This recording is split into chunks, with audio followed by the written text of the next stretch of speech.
This is Brandon coming to you from Toronto Mod Shop with another video. In this video I'm going to be showing you how to refinish a strut bar. Buying a brand new strut bar can cost anywhere from $113 up to, I've seen them for $400, $500, $600 depending on the material they're made of. When I was at the Barrie Auto Flea Market a couple months ago, if you guys remember that, I found a strut bar for $20. It just needs to be refinished and have the plates that bolt to the strut towers have to be extended. But for now, I'm just going to refinish it, and then I'll extend those strut tower braces once the engine's in, so I can adjust and see it to make sure it clears the engine. Alright, so let's jump out and take a look at what it looks like right now. Here it is. $20 strut bar from the flea market.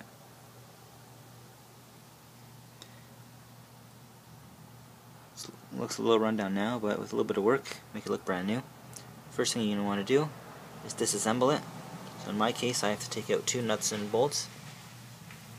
One there, and one over there, and it'll be separated. You guys do the same thing. You guys may have a little bit more work, you guys may even have less work. But separate the actual plates that bolt to the strut towers from the bar so we can finish them separately. Here it is disassembled. Took about 20 seconds. Just to take off the two nuts and then pull the bolts through. And it went into its three pieces. Alright, so now before we get it ready for paint, start working on it, let's take a look at what we're going to need for this DIY. First thing you're going to need is two thicknesses of tape. You may only use one of them, but I always like to have two different thicknesses.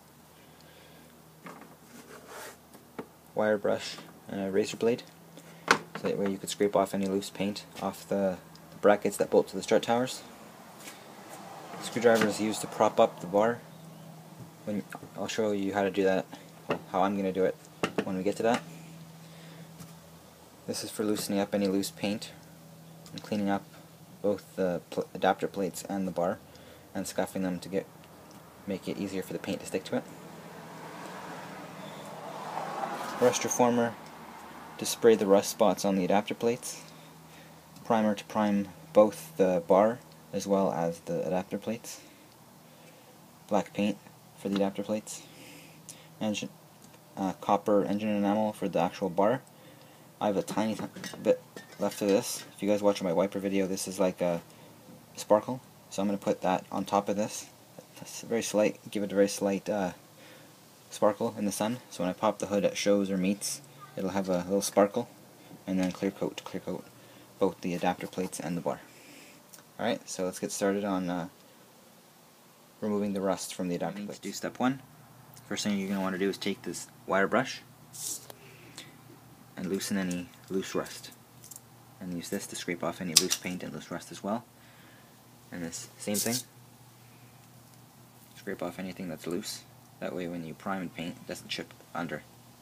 Alright, so more things we're going to need for this DIY project. First thing, glasses, safety goggles, whatever you want to use to protect your eyes from the loose rust and loose paint that you're going to scrape off in the next step.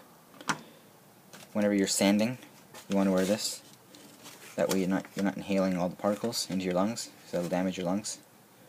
And then these are gas and vapor cartridges for when you're painting, and they just screw on to here, and the pink ones come off. Alright, so now let's move on to removing the rust from the adapter plates. The rust is loosened off. Well, most of the rust is loosened off. What you can do now is scuff the whole surface with these. So you want, I have 2 grits of sandpaper here, a medium to light body scuff pad, and then a really rough scuff pad.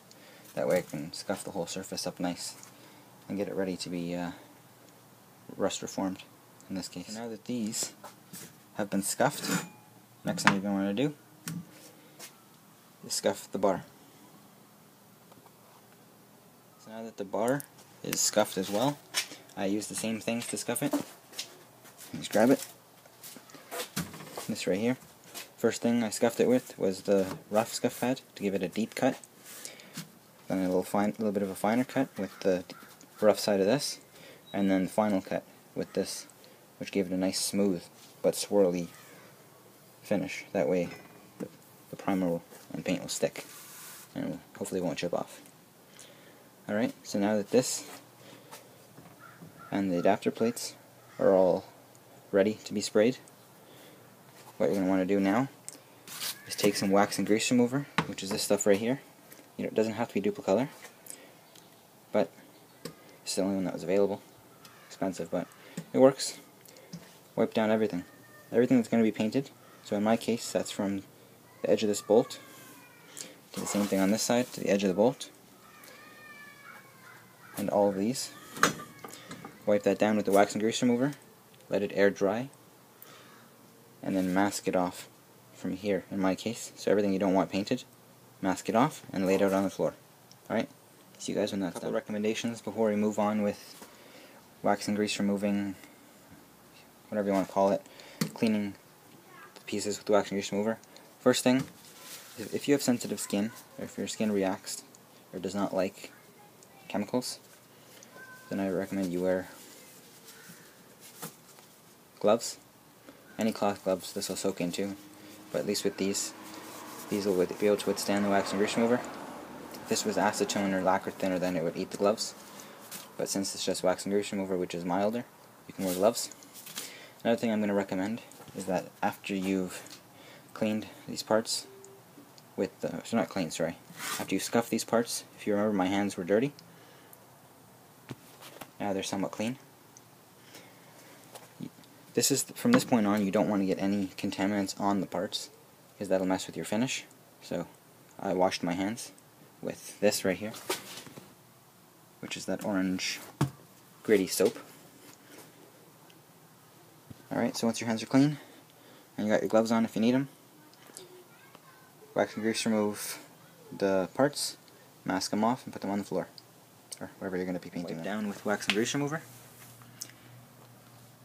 One more recommendation is if you're doing any of this inside, which you shouldn't paint in the house, but with the wax and grease remover you have to use it in a well ventilated area because it is flammable, so be careful.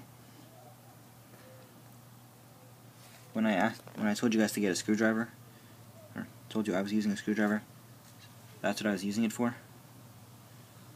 to prop it up. That way I could paint both sides and there would still wouldn't mess up with the finish. Alright, so now I'm just going to mask off those threads on both sides, and then we can start spraying. Now that everything you don't want paint on is masked off, first thing you're going to want to do is rust reform the two brackets, or any rust spots on the two brackets. Alright, so I sprayed the rust reformer, a medium coat with this product right here, Tremclad rust reformer. I'm going to give that about, say, 15 minutes, maybe 20, and then I'll move on to this, which is Duplicolor Sandable Primer. So the rust reformer on the adapter plates is almost dry.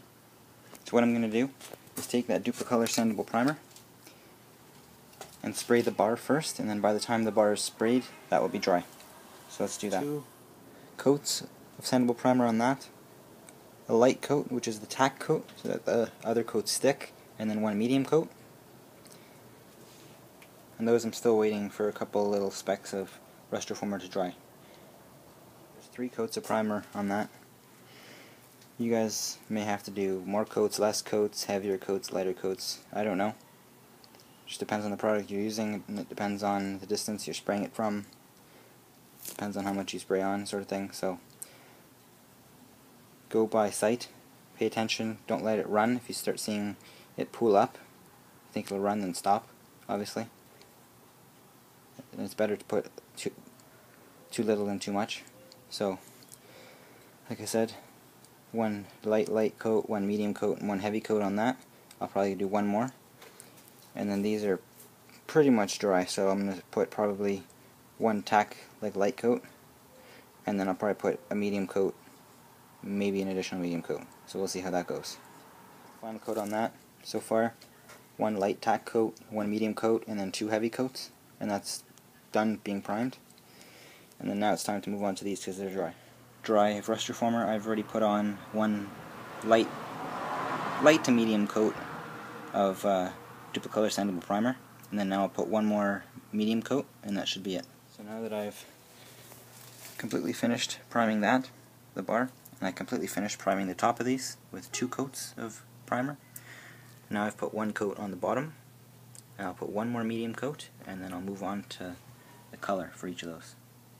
So all the primer's done on both the adapter plates and the actual bar. The primer on the adapter plates needs about 10 more minutes to fully dry to be ready for base coat. So what I'm going to do in the meantime is I'm going to spray the copper metallic on the actual bar, and then once that first coat's done, it'll be close to the time to put on the first coat of the black for the adapter plates.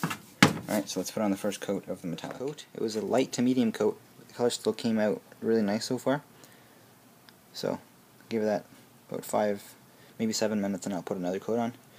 And by then, I'll be able to put the black coat on here. 1 light coat and 1 medium coat of the copper engine metallic on the bar.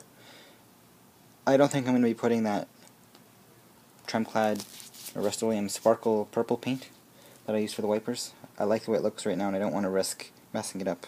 So I think I'll stick with just that for this. And now, it's time to put the first coat of the black acrylic onto the adapter plate. Final coat of the Duplicolored copper engine metallic on the bar. And it looks pretty awesome. Get close without messing the paint up. It's like a nice metallic copper.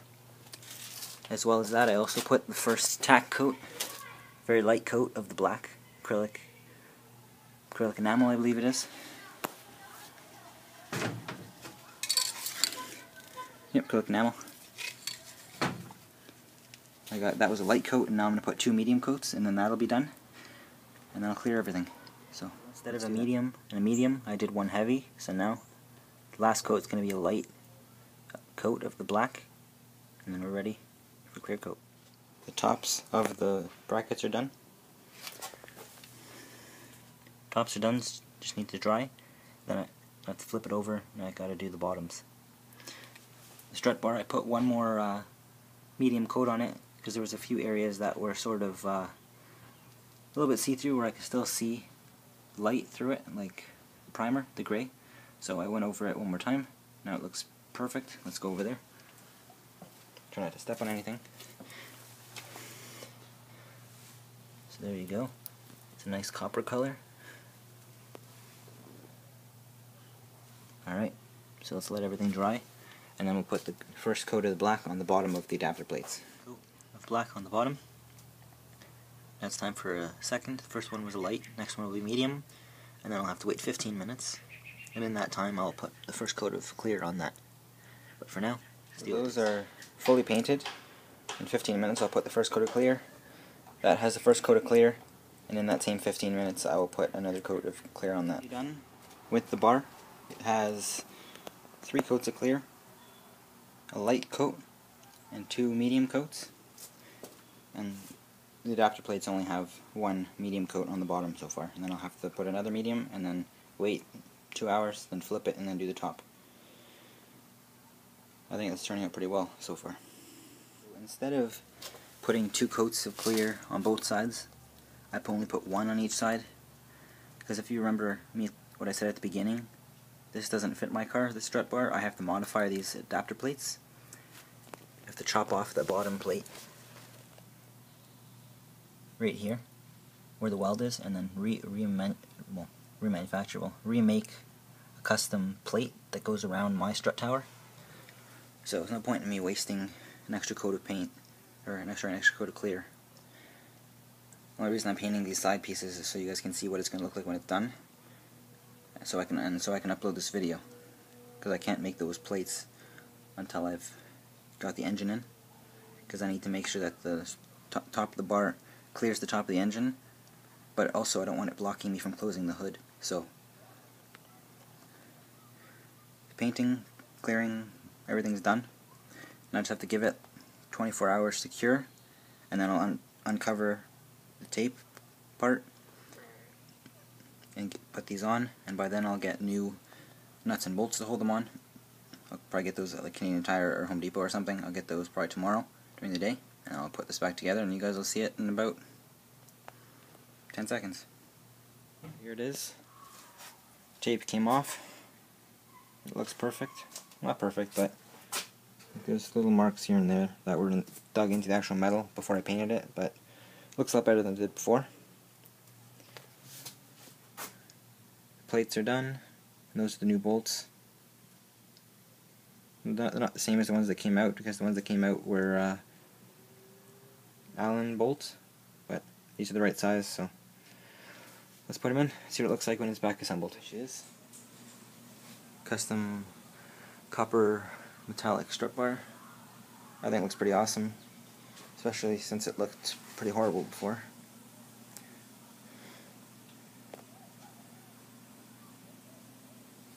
Just give you a quick look. And that's pretty much it, so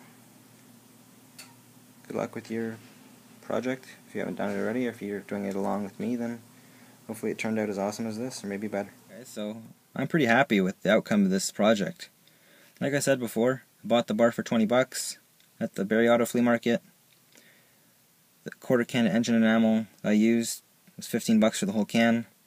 About quarter, maybe half a can of primer. That primer is about 8 bucks a can. Rust Reformer was $13 a can, but I only used an eighth of the can.